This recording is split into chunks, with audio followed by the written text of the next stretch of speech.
Good morning बच्चों, मैं लोकेश साहू, प्रयास कोचिंग सेंटर, भानु प्रतापपुर, कांकेर, छत्तीसगढ़। बच्चों, आज आप लोगों का चैप्टर है वो है आपका साइंस चैप्टर 3 एयर, है ना। वायु का हमारा चैप्टर है वायु। ठीक है, तो वायु में आप देख रहे हैं पहला क्वेश्चन, ये जो है आपका साइंस का चैप्टर एयर जो है वो चैप्टर 3 है वायु। ठीक है, तो चलिए यहाँ पर पहला क्वेश्चन, वायुमंडल में सर्वाधिक कौन सी गैस पाई जाती है। तो वायुमंडल में सर्वाधिक जो गैस होती है, तो आपको गैस का एक इस तरीका से, ये वायुमंडल है एयर का, पूरा एक डायग्राम के माध्यम से इसको थोड़ा समझने की कोशिश करते हैं। तो यहाँ पर 78% कितना पाया जाता है, 78% जो है नाइट्रोजन पाया जाता है। ठीक है, 21% जो पाया जाता है वो है आपका O2 ऑक्सीजन पाया जाता है। ठीक है, उसके बाद है आपका आर्गन, AR जो पाया जाता है वो है आपका 9%, 0.9%, 0.9% ये आर्गन पाया जाता है। 0.04% क्या पाया जाएगा, 0.04% जलवाष्प पाया जाता है, वाटर वेपोर। और है 0.03% जो है वो पाया जाता है, 0.03% कार्बन डाइऑक्साइड CO2 पाया जाता है। तो यहाँ पर वायुमंडल में सर्वाधिक कौन सी गैस होगी, तो आपका होगी आपका नाइट्रोजन, जो कि 78% लगभग पाई जाती है। ठीक है, तो राइट आंसर आपका होगा वो होगा आपका पहला नंबर। लिखे, तो यहाँ नाइट्रोजन के बारे में एक्स्ट्रा फैक्ट आप लिख सकते हैं। नाइट्रोजन के बारे में, ये रंगहीन, गंधहीन, स्वादहीन है। रंगहीन, गंधहीन, स्वादहीन गैस होती है, स्वादहीन। और ये जो है पौधों के लिए क्या करता है, पौधों के लिए प्रोटीन एकत्रित करता है। नाइट्रोजन जो है पौधों के लिए प्रोटीन का काम करता है ना, प्रोटीन एकत्रित करता है। जैसे कि आप पौधों के नीचे में, हर एक पौधे, छोटे पौधे को आप उखाड़ के देखिएगा, चरोटा वगैरह, उसके नीचे में क्या होता है, गांठ पाया जाता है। इस तरीके से कोई पौधा है ना, इस तरीके से कोई पौधा है, छोटा पौधा है ना, तो इसमें पौधे में जो है इस तरीके से गांठ पाया जाता है, उसके बाद जड़ पाया जाता है। तो ये जो गांठ में है नाइट्रोजन पाया जाता है। ठीक है, नाइट्रोजन, तो इस तरीके से ये पौधों के लिए क्या करता है, प्रोटीन काम करता है। और है एक्स्ट्रा फैक्टर के रूप में आपका वायुमंडलीय दाब का प्रमुख घटक होता है। ये क्या होता है, वायुमंडलीय दाब का प्रमुख घटक ये नाइट्रोजन होता है। ठीक है, तो ये आपका इसमें एक्स्ट्रा फैक्ट आप इसको लिख सकते हैं। चलिए दूसरा नंबर क्वेश्चन, वायुमंडल में ऑक्सीजन की प्रतिशत मात्रा, अभी तो मैं बता दिया हूं, इसमें कितना होता है, 21% जो है पर ऑक्सीजन पाया जाता है। O2 कितना परसेंट है, 21% पाया जाता है। ठीक है, और ये जो है ना एक्चुअल में 20.95% होता है, 20.95% एक्चुअली होता है, जिसको 21 बोला जाता है। और ऑक्सीजन के बारे में, ये ऑक्सीजन के बारे में आप फैक्ट लिख सकते हैं। ऑक्सीजन जो है O2 जलने में सहायक होती है, जलने में सहायक। अगर कोई चीज जल रहा है तो उसके पीछे ऑक्सीजन का काम है, ये आपको ध्यान रखना है ना। कोई भी चीज जल रहा है तो उसमें ऑक्सीजन का काम है, ऑक्सीजन नहीं होगा तो बुझ जाएगा। ठीक है, तो ये आपका एक पॉइंट आपको एक्स्ट्रा मिलता है। और इसको क्या बोला जाता है, जीवनदायिनी गैस के नाम से जाना जाता है। आपको एक सिंपल है, आप 8 लेवल के हो, तो जीवनदायिनी गैस के नाम से किसे जाना जाता है, तो जीवनदायिनी गैस O2 को माना जाता है, O2 को जाना जाता है। ठीक है, तो ये एक्स्ट्रा फैक्ट है। चलिए अगला क्वेश्चन ये है, वायुमंडल में नाइट्रोजन गैस की प्रतिशत मात्रा कितनी होती है। तो ये इसमें आपका कोई पॉइंट आपको नहीं दिया जाएगा, एकदम वन लाइनर क्वेश्चन है। वन लाइनर क्वेश्चन आप देख रहे हैं, प्रतिशत मात्रा किसका पूछा है, नाइट्रोजन गैस के, तो ये आपका 78% आपका है इसका राइट आंसर। वायुमंडल में नाइट्रोजन गैस की प्रतिशत मात्रा, वो चार्ट को आप याद रखिए जो शुरू में बनाया था। ठीक है, नेक्स्ट क्वेश्चन है आपका, नेक्स्ट क्वेश्चन है, वायुमंडल में आर्गन गैस की प्रतिशत मात्रा कितनी है। तो इसमें है आपका आर्गन कितने पाया जाता है, तो ये है आपका राइट आंसर 0.09% आपका आर्गन पाया जाता है, AR। ठीक है, और इसका यूज आप लिख सकते हैं, बल्ब में हम क्या करते हैं, बल्ब में यूज है ना, बल्ब में यूज करते हैं ना, जो गैस भरा रहता है बल्ब में, वो क्या है आपका, बल्ब बोले या तो ट्यूबलाइट बोले, क्या बोले,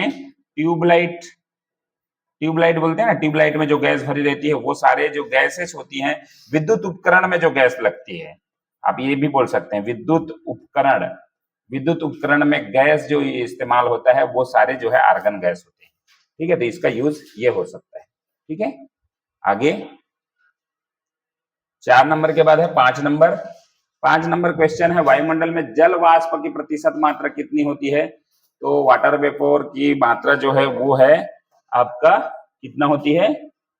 0.04% जो है आपका क्या है? जल वाष्प की होती है, जल वाष्प, ठीक है, जल वाष्प की।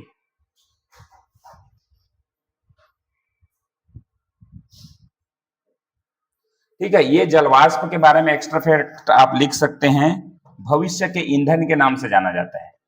क्या है? भविष्य के ईंधन, ईंधन के नाम से इसको जलवाष्प को माना जाता है, भविष्य का ईंधन। और वायुमंडल की सबसे अधिक हल्की गैस है, सबसे, वायुमंडल लिख सकते हैं, वायुमंडल की सबसे हल्की गैस, हल्की गैस कौन सा है? तो जलवाष्प के रूप में जाना जाता है, हल्की है वो, ठीक है, सबसे हल्की गैस है। और ये भविष्य के ईंधन इसलिए कहा जाता है क्योंकि ये सबसे अधिक जलने पर अधिक ईंधन ऊर्जा देती है, जलने पर अधिक ऊर्जा देती है, ठीक है, देती है, वो अधिक ऊर्जा देती है, इस कारण इसको भविष्य के ईंधन कहते हैं। तो ये जलवाष्प के बारे में कुछ खास बातें। वायुमंडल में जलवाष्प प्रतिशत मात्र 0.04%। 6वां नंबर क्वेश्चन है, 6वां नंबर क्वेश्चन, ठीक है, पृथ्वी की सतह से कितने किलोमीटर की ऊंचाई पर ओजोन परत पाई जाती है? ठीक है, तो सबसे पहले आप ओजोन लेयर का जो है वो समझो, क्या होता है ये ओजोन। तो देखिए हमारे जो पृथ्वी है ना, ये पृथ्वी है, अर्थ जो है, अर्थ, ठीक है, अर्थ होता है, इसके ऊपर जो भी है आपका है, इसमें हमारे जो अर्थ में क्या पाया जाता है? O2 पाया जाता है। एक्चुअल में O2 रहता है, जिसको ऑक्सीजन रहता है, जिसको हम श्वास के रूप में इस्तेमाल करते हैं, O2 रहता है। आगे ऊपर जाते जाते क्या है? वायुमंडलीय दाब बढ़ता है, इसके वजह से, वायुमंडल का दाब बढ़ने की वजह से यहाँ पर O2 से एक O2 और रिएक्शन करके O3 बना देता है। वही जो लेयर है ना, ये लेयर जो है ओजोन कहलाता है। ये लेयर मतलब मोटी जो एयर का लेयर जो बनेगा, वो लेयर ही आपका O3 कहलाएगा, ओजोन कहलाएगा। इसको क्या बोलते हैं? ओजोन कहलाता है, ठीक है। और ये ओजोन जो है, ओजोन लेयर, ये क्या करता है? सूर्य से आने वाली हानिकारक क्या है? तो अल्ट्रावायलेट रेस होती है। ये सन है, सन से बहुत सारे रेस आते हैं, अल्ट्रावायलेट, एक्सरे, पैराबैंगनी, है ना, बहुत सारा जब आते जाएगा समझ में तब हम बताएंगे। तो सबसे पहले यहाँ पर यूवी है ना, अल्ट्रावायलेट, क्या बोलते हैं इसको? अल्ट्रावायोलेट, पैराबैंगनी, हिंदी में क्या बोलेंगे? पैराबैंगनी किरण। ये जो है ना, ये आती है, इसको रोकती है, मतलब ये क्या करती है? रोकने का काम करती है। कौन सा? Ozone layer. और इसका महत्व इसी के कारण है कि ये पृथ्वी तक नहीं पहुंच पाती, नहीं तो ये अल्ट्रावायलेट रेस अगर आता हमारे जो अर्थ तक, पृथ्वी तक अगर आ जाता, तो इसमें जो पेड़ पौधे हैं, जो भी है, हमको पेड़ पौधे को नुकसान होता, जल जाता, या तो फिर आपका स्किन का कैंसर हो जाता, स्किन जो कैंसर जीव जंतु में है ना, ये स्किन कैंसर, बहुत सारा इसमें इफेक्ट आता। तो इसका जो महत्व है वो ये है। और पाया कहाँ जाता है? तो 16 से 23 किलोमीटर में, इसमें 8 या 9 किलोमीटर की लगभग लेयर रहती है। तो 16 से 23 किलोमीटर आपका करेक्ट आंसर होगा, 16 से 23 किलोमीटर। चलिए, अब इसमें थोड़ा सा मैं बता रहा हूं कि वायुमंडल के ओजोन परत किसमें पाया जाता है। इसी के लिए मैंने ये क्वेश्चन को, इसको परत जो है ना, उसको मैं बताने का प्रयास कर रहा हूं। ओजोन है ना, ओजोन लेयर जो रहता है वो कौन सा मंडल, मतलब कौन सा परत रहता है ना। वायुमंडल के मंडल होते हैं, वायुमंडल को कितने भागों में बांटा गया है? तो 4 परत है, मतलब लेयर ऐसे बनता है, नीचे से ऊपर इस तरीके से लेयर बनना, है ना, वो परत कहलाता है ना। तो ये आपका सबसे नीचे में क्या रहेगा? क्षोभ मंडल, है ना। इसको आप दिख नहीं रहा होगा तो थोड़ा सा मैं उसको जूम करूंगा, लेकिन आपका ये 5 परत जो है, आपका क्या है? 5 परत होते हैं ये, इस तरीके से, ठीक है, 5 परत। तो आपका पहला वाला जो है वो है आपका क्षोभ मंडल। नीचे, सबसे नीचे में आप जाएंगे ना तो क्षोभ मंडल होगा। क्षोभ मंडल को क्या बोला जाता है? Troposphere, troposphere. उसके बाद है समताप मंडल, समताप मंडल को स्ट्रेटोस्फियर कहा जाता है। उसके बाद होता है मध्य मंडल, मेसोस्फियर, आयन मंडल, आयनोस्फियर, और बहिर्मंडल मतलब एक्सोस्फियर। इस तरीके से इसका नाम है। अगर हम इंग्लिश में इसको याद करना चाहें तो आप एक ट्रिक बना सकते हैं इस तरीके से। टी है, टी को लिख लीजिए यहाँ पर, टी उसके बाद क्या है, टी के बाद एस लिख लीजिए, एस के बाद आपका एम लिख लीजिए, एम के बाद आई लिख लीजिए, उसके बाद ई लिख लीजिए, इस तरीके से टी एस एम आई ई। बार बार इसको आप रटेंगे, टी का मतलब ट्रोपो, स्ट्रेटो, मीजो, आयनो, एक्सो, इस तरीके से आप याद कर सकते हैं इसको। ठीक है, तो ये क्रम में या तो ऐसे क्रम में लिख लीजिए, ऐसे क्रम में याद नहीं है तो फिर ऐसे क्रम में लीजिए, नीचे से ऊपर इस तरीके से। तो इसके बारे में आप ये देखिए, किलोमीटर कहाँ, 0 से लेकर 18 किलोमीटर तक क्षोभ मंडल पाया जाता है। जो लास्ट है ना ट्रोपोस्फीयर, हम 0 से 18 किलोमीटर, तो सबसे पहला जो पॉइंट है 16 से 23 बोला जा रहा है। ओजोन लेयर कहां पाया जाएगा, ओजोन लेयर कहां पाया जाएगा, 16 से 23 किलोमीटर बोला जा रहा है। तो 16 से 23 तो 18 किलोमीटर तक है, तो यहाँ कुछ मात्रा में, यहाँ कुछ मात्रा में मिलेगा। उसके बाद पूरा जो है ना, ज्यादा मात्रा जो है ओजोन लेयर जो है समताप में पाया जाएगा। तो ये पॉइंट आप इसको लिख लेना है, ओजोन परत कहाँ रहता है, तो पूरी तरह से जो है वो समताप मंडल में है, लेकिन कुछ हिस्सा कम से कम 2 किलोमीटर है ना, 8 किलोमीटर, 8 से 16 किलोमीटर तक है, तो 2 किलोमीटर आप मान सकते हैं, 2 किलोमीटर इसमें है थोड़ा, लेकिन पूरा मात्रा जो है ओजोन लेयर जो है कहाँ पाया जाता है, समताप मंडल में।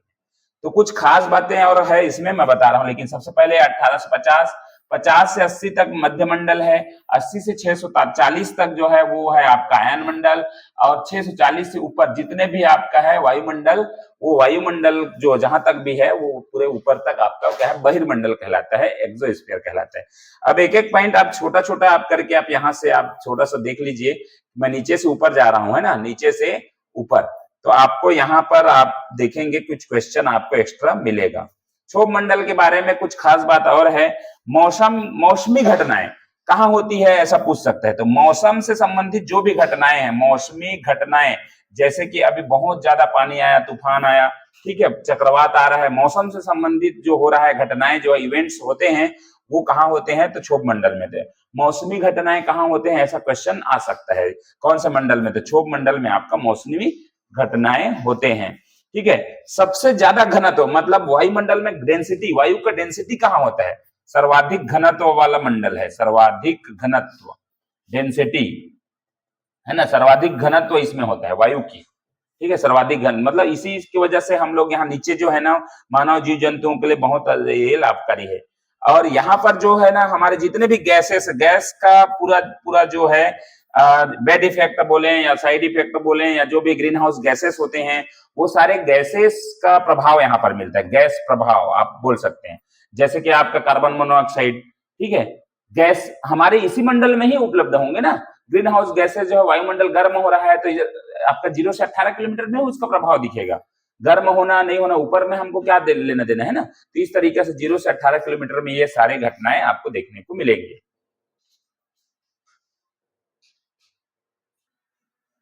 दूसरा है समताप मंडल। समताप मंडल मतलब स्ट्रेटोस्फीयर, 18 से 50 किलोमीटर पाया जाता है। पहला पॉइंट तो आपका ओजोन परत इसी में पाया जाएगा।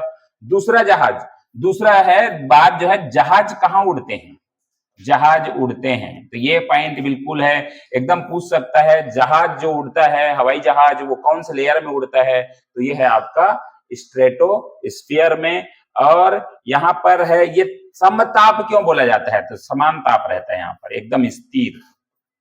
समताप मतलब बराबर, समान ताप मतलब इसी वजह से क्या होता है, हवाई जहाज उड़ पाते हैं, ताप ऊंच नीच नहीं होता, मतलब एकदम आपका क्या होगा, कूल रहेगा, एकदम बीच का समान ताप रहता है, इस वजह से समान।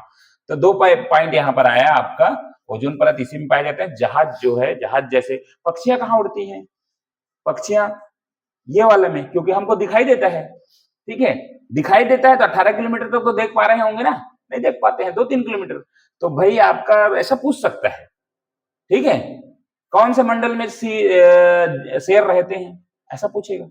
एक क्वेश्चन है, बस आपको जानना पड़ेगा ना ये 5 मंडल कौन कौन से कहां तक जाता है, तो यही चीज मैं बताने का प्रयास कर रहा था। ठीक है, मध्य मंडल के बारे में लिखिए। मध्य मंडल में कुछ खास पॉइंट आप देखें, मध्य मंडल है ना,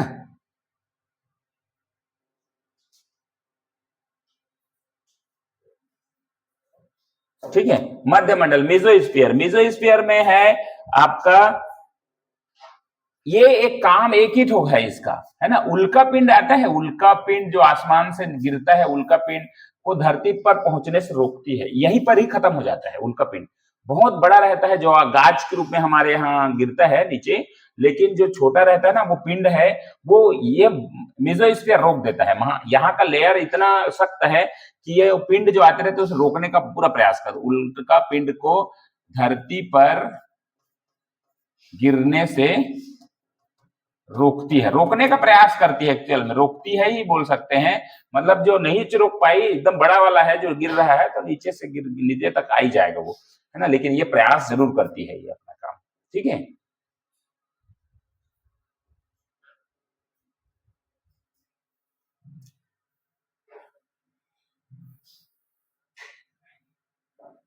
ठीक है। उसके बाद है आपका आयन मंडल, कहीं थोड़ा सा दिक्कत है, आयन मंडल है ना। आयन मंडल के बारे में आप देखिएगा, आयन मंडल में कुछ एक पॉइंट आपका ले सकते हैं यहाँ पर।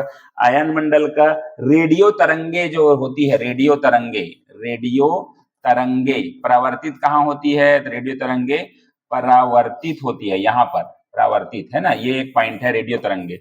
दूसरा जो पॉइंट है सैटेलाइट, जो उपग्रह हम स्थापित करते हैं, कृत्रिम उपग्रह, है ना, उपग्रह जो कृत्रिम वाला जो मानव निर्मित होता है ना, सैटेलाइट है ना, सैटेलाइट को यहीं पर रखा जाता है।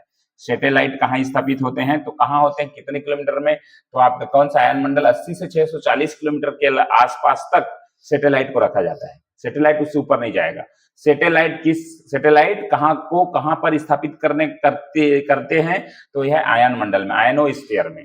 ठीक है, सैटेलाइट जो कृत्रिम बनाते हैं, जैसे कि आर्यभट्ट हो गया, आपका एप्पल हो गया, जो मानव ने बनाया है, उसको वहीं पर रखा गया है। ठीक है, चलिए नेक्स्ट है लास्ट क्वेश्चन, लास्ट है बहिर्मंडल के बारे में। इसमें एक पॉइंट है आपका, उसको देख लीजिए, क्या पॉइंट है बहिर्मंडल में। तो ये He प्लस हीलियम गैस इसमें मिलते हैं। क्या मिलते हैं? He, helium plus H2 gas, है ना, हीलियम प्लस H2 गैस यहाँ पर ज्यादा रहते हैं, सर्वाधिक मिलते हैं ना, ये है आपका सर्वाधिक। ठीक है, बहिर्मंडल में एक्सो में से 640 किलोमीटर के ऊपर है। ठीक है, 640 किलोमीटर के बाद ऊपरी सीमा और नहीं है, मतलब और सीमा हम इसको परत में नहीं बांट पाए, इतना 5 परत के रूप में इसको इस्तेमाल किए। ठीक है, तो चलिए अगला क्वेश्चन हम इसके बाद जो है वीडियो लाएंगे, क्योंकि ना इसमें कुछ बेसिक जानकारी देते हुए बहुत ज्यादा हो गया। 6 क्वेश्चन तक हम लोग गए, आगे आपका 80 से 90 क्वेश्चन इस वीडियो में, इस मतलब चैप्टर में मिलने वाले हैं। तो आप हमारे साथ बने रहिए, हमारे चैनल के साथ जुड़े रहिए। प्रयास एग्जाम क्लासेस आप सर्च करें, प्रयास एग्जाम क्लासेस। ठीक है, ये हमारा यूट्यूब चैनल है, और अगर ऐप में हमारे साथ जुड़ना चाहते हैं तो गूगल प्ले स्टोर में प्रयास आप सर्च करें, जो यहाँ लोगो दिख रहा है वो लोगो आपको दिखाई देगा। ठीक है, तो चलिए वीडियो कहीं पर समाप्त करते हैं। वीडियो अच्छा लगा तो लाइक शेयर कमेंट करें, चैनल को सब्सक्राइब करें। Thank you.